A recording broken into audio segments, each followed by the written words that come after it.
ChefEthos.com. That's ChefEthos.com. That's PrizePicks.com. There's the promo code KKOB, $50 instantly when you play your first $5 lineup. Listen to win tickets to see Jason Aldean at the Atlanta Amphitheater.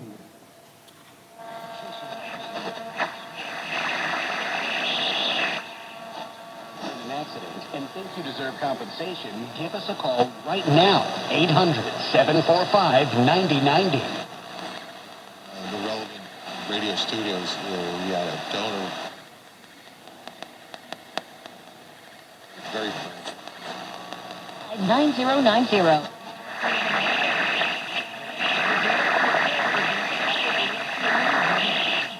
Listen, learn, and laugh. I had a feeling you'd be in a very good mood. Oh, I'm going to be Lawrence Dan. Have a hope for you. Okay, that's the front. So it's an important moment right now because this deserves another look. The Benny Show. See it in all of its glory. Follow and listen on your So I label this gain, really that's attenuation here. Made the case of masonite and plywood. And of course the blue ring is the L1, the coil. There's the antenna there. Speaker looks like a speaker. There is the variable cap. There's a 9-volt battery. There's the circuit board. You can also make this on a proto board because the frequency is so low. It still works. But soldering is on a circuit board is always better. Things usually don't come loose, and sometimes the capacitance is a little crazy or squirrely with a proto board. If you can tell, I did not drill holes through the circuit board. What I do is I figured out with a paint program where the components go, and I just solder on the surface. So from a paint program, I import it to Lightburn, which there's the speed 750 and the power is 100% laser power, and I add air to it, and there's the pattern. So everything that's black right there gets laser light.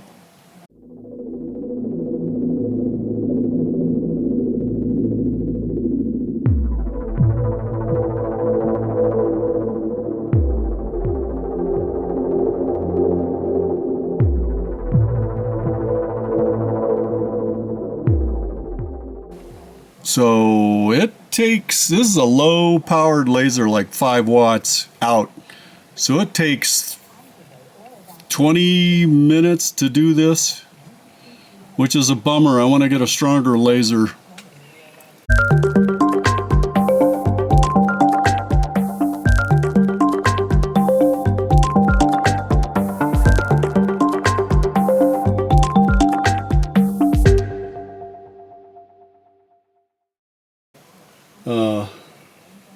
So there's my my messy chimney, goes up in the attic and then gets exhausted outside.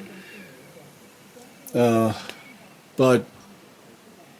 I have the block in there. See that? I take that out, so the airflow comes in here, blows across, and gets sucked up. And there's my little laser there. It's an Orter, that's how you say it. It says 20 watt, but that's 20 watts in to get 5 watts laser light out. And then a plexiglass, because if you burn plastics or certain paper, it really smells, and that's not good for you. Anyway, back to this. Let me shut down, and I'll take the case off of this and show you the components. There, hold on. Okay, let me turn this off. But you can see there's the variable cap there, and that's in parallel with the coil. I don't know, maybe I'll just zoom in and so you can see what's going on. So I did make sockets for, let me point these out. Here is the MPF 102 RF amp. There's the 25K pot that's attached to the source. What else? Here's the, focus please. Here's the PNP, and I used to socket for that, but this guy I didn't because I guess I just got lazy and just soldered the J108 FET here, and then that goes over to the 386 out to the speaker. So circuit board, speaker, coil, attenuation pot, and it works pretty well. If you're into AM, you know, FM's a little trickier. Sounds better, but it's a little more difficult. Okay. Okay, here we go. Here's the schematic of the AM radio with RF amp on the dry marker board. Excuse me. Now I'm reshooting this because I left out a 0.1 microfarad capacitor off the source of the RF amp. So in the first one, so that's not going to work. And then I don't think I had this labeled 1 microfarad right there, or maybe it was that one, 10 microfarad. One of those. I forgot to put the value in. So I'm doing this over. Yeah, even shaved for this.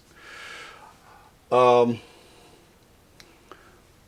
I did this basic schematic and this idea on a proto board, and then moved to a copper clad circuit board I made with my laser.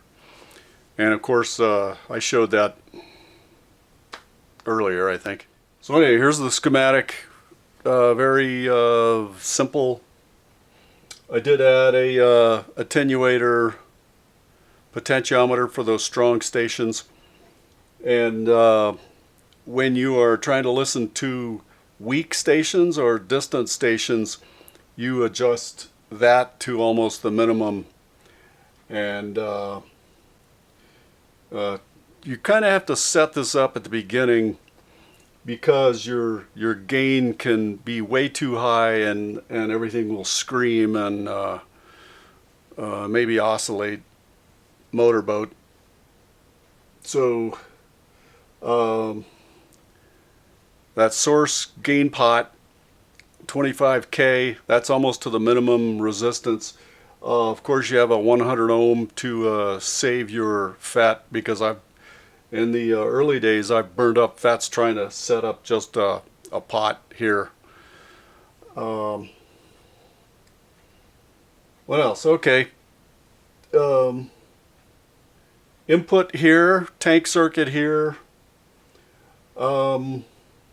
Of course the L1 is about 35 turns on a 4-inch form. I just use painter's tape. I guess you could make something more rigid than that. And it's a 28 gauge. Parallel is a 360 or 365, very well built variable capacitor ball bearing type. They used to be $13 years ago. Now they're $35, $36. I did try varactor diodes. Two cathode to cathode. The center going to a 50K pot, I think. And I had to adjust the values on the end resistors. I had 10K, the potentiometer, and then 10K. Well, you have to play with that to get your band in there. But the pot was too noisy, you know, bouncing around. When your voltage jumps around and you have noise, that affects your tuning, because that affects your voltage going to your varactor diodes. So I just went back to the mechanical air pot. It's very well made, even though it's $36. So anyway, that goes into MPF 102. Then this section is basically a buffer. I tried going just, you know, one stage and then to the 386, and it sounded terrible. Didn't like it. So I did a PNP here. You can try whatever works, because this is a hobby. Then I went to another FET over here, and your volume control, and then of course 386. Everybody knows what that is. I did pick up stations in Utah, Los Angeles, Nebraska, Colorado, and Texas. Of course, that depends on what time of day it is. Maybe I was getting a skip DX or whatever they ham guys call it. But I got the report of highway traffic on the 101 or something. And it came in very clear, and that was about 3 o'clock, 4 o'clock here, New Mexico time. And then it eventually drifted off faint, and I lost it. So yeah, you get different stations at different times. So it's pretty interesting. So that's it. I did have 1 meg on the gate. Sometimes you don't need that. Play around with the values to see if you can get improved gain without a loss of clarity. And of course L1 35 turns for a complete band from like 600 to 15 something. Sometimes you can get further. I've built some transmitters like 1.8 megahertz, and these will pick it up. So anyway, that's it. Enjoy. Thanks. Bye.